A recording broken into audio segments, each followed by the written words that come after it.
Hey guys, Colin and Morty here, back with this week's video, and we are back in our old spot. If you remember, there's Morty back there sleeping on his thingy, licking and doing his kitty type stuff. And I'm back here to show you some more records and some more old stuff you might be interested in. We're going to jump right into these records. It's just a hodgepodge of stuff as usual. First off, we have The Cure, The Top. I don't think I have this one actually, so I'm glad I found it. I'm starting to get doubles of some of my records because I can't remember what all I have, and I really need to go through and make an inventory sometime, which I was supposed to be purging my records this summer, some of them, but I didn't get a chance to because of some unforeseen circumstances. But now I will have the time to do that, but I actually got to go back to work Monday, so I'll have to be doing that after work or on my days off. Next, we have the Jimi Hendrix Experience, Bold as Love. Now, I've never had this record, but I've heard some of the tunes off of it, but not all of them. And there's actually some new Hendrix songs. They're new to me, which I've never heard before. And this is actually a really great record. It's going to be one of my favorite Hendrix records. Bold as Love. Next, we have a Marlene Dietrich record. Songs in German by the inimitable Dietrich. Now, I mainly got this. I was curious about it, but it says she sings in German. And Connie, I know you're going to be watching this, so you're going to have to translate this for me later at some point. My girlfriend is from Austria, and she speaks German, so some of these you already know what the words are, like the Little Drummer Boy, Puff the Magic Dragon in German. That should be interesting. But there's some others on here, I just don't know what they are. A Little on the Lonely Side. Theme for Young Lovers, and it says Ich were Dick Ditch Lieben or something. But that should be fun. I wanted her to see if she could tell me. Well, she is going to tell me what's on that. Marlene Dietrich was a famous actress a long time ago. And here we have the Gorillaz. I'm pretty sure this is a reissue, because if you find this original record, they're wanting like astronomical numbers for it. It says 2001, so I'm not exactly sure when this actually came out, but there's the Gorillaz, and it looks too perfect to me to be a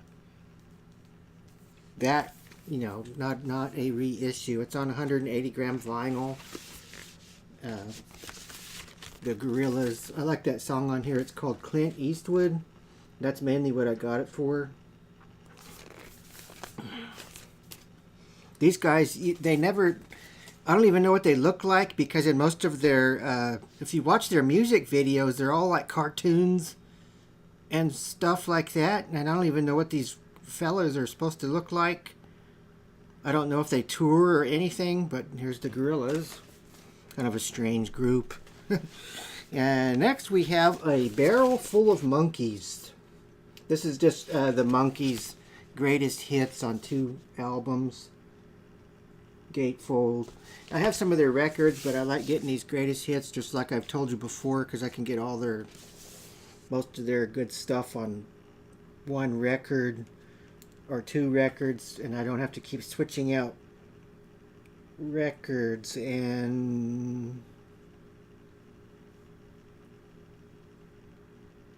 there is a couple missing off of here, which I wish they would have had. But otherwise, that's a pretty good little compilation of the Monkeys there. And lastly, on the records, I have a couple of more Buck Owens. Buck Owens and his Buckaroo, Open Up Your Heart. This one's still in the shrink. And I keep finding these Buck Owens records, so I'm starting to get a pretty good Buck Owens collection going now, and they're really cheap. You can get them for, these were like $3 each. Buck Owens and his Buckaroos. It takes people like you to make people like me. But that kind of sounds a little strange. And he's wearing some sort of mountain manish Eskimo type coat there. But these always have some fun songs on them. And if you like classic country, I highly recommend some Buck Owens because they don't cost very much, and they're just good records. Next, what do we have? A couple of movies. Some spaghetti westerns I picked up. Here's Clint Eastwood, The Man with No Name trilogy. This has The Good, the Bad, and the Ugly for a few dollars more. And A Fistful of Dollars. And they're all on these. It's a Blu-ray. And it's got all kinds of extras on the DVD, behind the scenes, trailers, that type of stuff. Now, these are some of my, I think this genre of westerns is my favorite, are the spaghetti westerns. I don't really, they're okay. I like the John Wayne stuff and those, but these are a little more darker and quirky, and I just love these type of spaghetti western movies. And speaking of spaghetti westerns, I entered a contest not too long ago on my other channel, and I won some movies from a guy that he was trying to purge some of his movie collection, and I got this. I've never seen any of these, I don't think. The Sabata trilogy. It's got Lee Van Cleef and Yul Brynner's in one of them, I believe. Well, yeah, his picture's on there. And it's Return of Sabata, Adios Sabata, and just Sabata itself. And Lee Van Cleef obviously made several spaghetti-ish type westerns back in those days. And I'm really interested in, I'm probably going to be watching these pretty quick because I've never seen these. And it's along the same lines as the Clint Eastwood trilogy, except he's not in these. It's Lee Van Cleef. You know, he's, what do they call him? Angel Eyes in The Good, the Bad, and the Ugly. And I think this is following, I'm not sure if he's Angel Eyes in these movies, but he's pretty much obviously the same type of character that he played in those Clint Eastwood movies. What else we got next? First off, I need to look up a photo, which I should have had on here anyway. There we go. I looked it up. I got it real quick. And I have another antique bottle here. And this one is Glover's Imperial Mange Medicine. New York. H. Clay Glover Company, and they're square, kind of a brownish tint medicine bottle, and these would have had a cork inside of them instead of the twist cap. But this one came out, this version came out about 1920, but they actually started in the late 1800s at some point. I looked it up about a week ago, but I can't remember it all. And they continued making this on up into the early 1980s. And it's supposed to be a hair tonic that you can either use on yourself or your dog. This is another one of those type of, I consider it quackery type stuff. Now, I found a advertisement. You probably can't see it on here, the photo. I might include it at the end of the video. I know you can read the advertisement. I'll stick it in. I'll just have to take me a while to edit things. But this says Massage and Glovers will do massage And Glovers will do the same for you. Users of Glovers have found that regular Glover treatments do more to promote vigorous scalp health and luxuriant hair than anything else they ever tried. Glover treatments consist of the Glover system of massage and applications of Glover's mange medicine, the famous veterinary medicine with a clean pine tar odor. Doesn't that just sound like it smells wonderful? A clean pine tar odor. Anyway, shampoo with Glover's medicated soap. This manipulative and medicinal treatment will not produce encouraging results unless you are persistent about it, which means keep buying their stuff, basically, or it's not going to work. Follow the system regularly, and you will find there is nothing like it for stopping excessive falling hair, itching scalp, and dandruff. Get Glover's mange medicine and Glover's medicated soap at your druggist and start using it today, or have your barber or hairdresser give you a treatment regularly. Illustrated booklet explaining it is free. New York. Glover's mange medicine. I don't know if I would trust.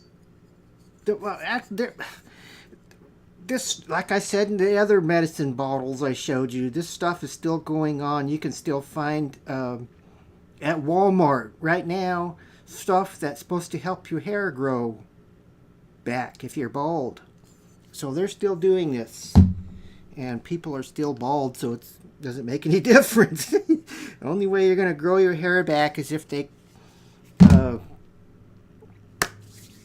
you go get some hair plugs, or unless someday they actually have the miracle where you can take something to grow your hair back. But I don't see that happening anytime soon.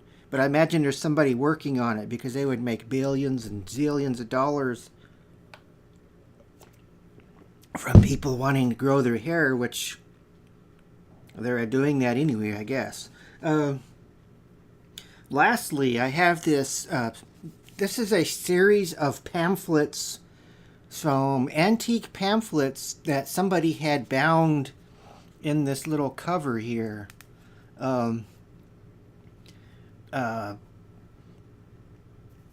There's 6 different pamphlets in here, but half of them are a story about a shoemaker, and that's the part I wanted, which is about half right there, and the other half is religious type babble.